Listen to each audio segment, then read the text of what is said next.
আসসালামু আলাইকুম। তো দেখতে পাচ্ছেন বন্ধুরা, আজকে আমরা ছাদ ঢালাই করতেছি। আর এটা মোটামুটি 1200 মতো ছাদ হবে। আমরা দুজনে করে দেবো, দুজনে। এখানে ছাদে কোনো পাটা বিটতে হয় না, শুধু একটু স্টিল পাটা দিয়ে ঠুকঠুক করে দিলেই হয়ে যাবে। তো আমি এসছি আর আমার একটা ভাই এসছে, এই যে আমরা দু দাদা ভাই করে দেবো এই 1200-1300 কাজ। তো বাকি এখন কাজ চলছে, এই সব সরঞ্জাম উঠাচ্ছে। তার কিছুক্ষণ বাদ থেকেই চালু হয়ে যাবে ইনশাআল্লাহ তাআলা। তো ঠিক আছে, ছাদ ঢালাইটা কীভাবে হয় আপনাদেরকে সেগুলো দেখাবো।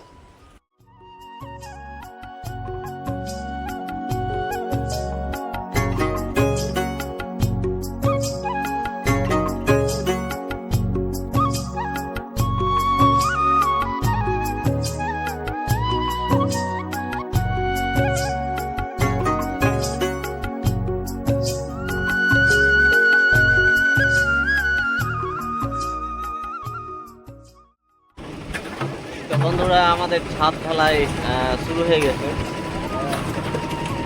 হাতে একটা মাপকাঠি নিয়ে নিয়েছি, 5 ইঞ্চির মাপকাঠি। এতে মাপ করবো আর হচ্ছে কি পাটাতে শুধু লেবেল করবো আর তুলে যাবো। মাপকাঠি আর হাতে একটা কর্নি, বাস আর কিছু লাগবে না। আর এই যে আনারা সব মানে একটু লেবেল করে দিবে, আর আমি শুধু একটু ঠুকঠুকিয়ে দেবো, মানে এখানে পিটার কোনো সিস্টেম নেই।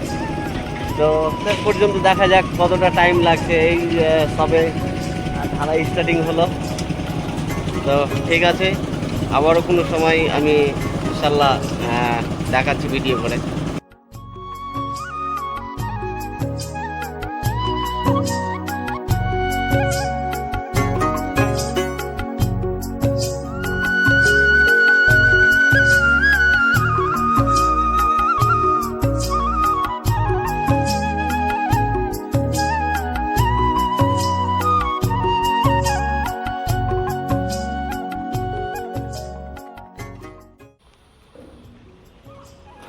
ঢালাই করতে করতে হঠাৎ করে বৃষ্টি চলে এলো, আর বৃষ্টিতে একদম তছনছ করে দিল।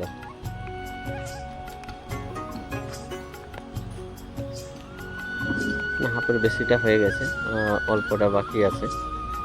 আর এই যে সিঁড়ি ঢালাই করেছি, সিঁড়ি গলে চলে এসছে নিচে।